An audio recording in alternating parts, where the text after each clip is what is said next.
मी सध्या ठाण्याच्या तलावपाली परिसरामध्ये आहे। या ठिकाणी दिवाळी पंदे हे सुद्धा या ठिकाणी दाखल झालेले आहेत। ठिकठिकाणी त्यांचे बॅनर्स लागलेले आहेत, dedicated to common man, #DCM अशा आशयाचे बॅनर्स पोस्टर्स लागलेले आहेत। आणि अगदी तरुणाई जी आहे ती विविध रंगामध्ये, भारतीय संस्कृतीमध्ये आणि पारंपरिक वेशभूषेमध्ये रंगून निघालेली आहे। बरेचसे तरुण मंडळी आहेत जे आपल्याला या ठिकाणी दिसत आहेत आणि आज सकाळपासूनच त्यांची एकच गर्दी या सगळ्या तलावपाली परिसरामध्ये झालेली आपल्याला स्पष्टपणे पाहायला मिळते। एक आनंदाचा, उत्साहाचं आणि ऊर्जेचं जे वातावरण आहे ते सध्या मुंबईच्या तलावपाली परिसरामध्ये आपण पाहतोय आणि ठिकठिकाणी आपल्याला गर्दीच गर्दी पाहायला मिळते। जी तरुणाई आहे तिची मोठी गर्दी या संपूर्ण परिसरामध्ये उसळलेली आहे आणि एकंदरीतच आजचा दिवस सुट्टीचा आहे, त्यामुळे नरक चतुर्थीचा दिवस आहे आणि त्यामुळे हा दिवस आनंदात, उत्साहात साजरा करण्यासाठी ही सगळी तरुणाई जी आहे ती आपल्या पारंपरिक वेशभूषेमध्ये या ठिकाणी पोहोचलेली आहे आणि दिवाळीचा जो उत्साह आहे, दिवाळीची जी पहाट आहे ती अतिशय उत्साहात, आनंदामध्ये या ठिकाणी साजरी केली जाते। कॅमेरा पर्सन योगेश ग्रुपचा गिरीश गायकवाड, TV9 मराठी,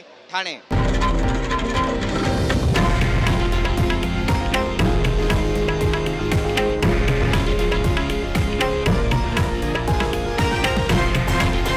हे आहे देशातील नंबर 1 न्यूज नेटवर्क आणि आपण पाहत आहात TV9 मराठी, एकमेव।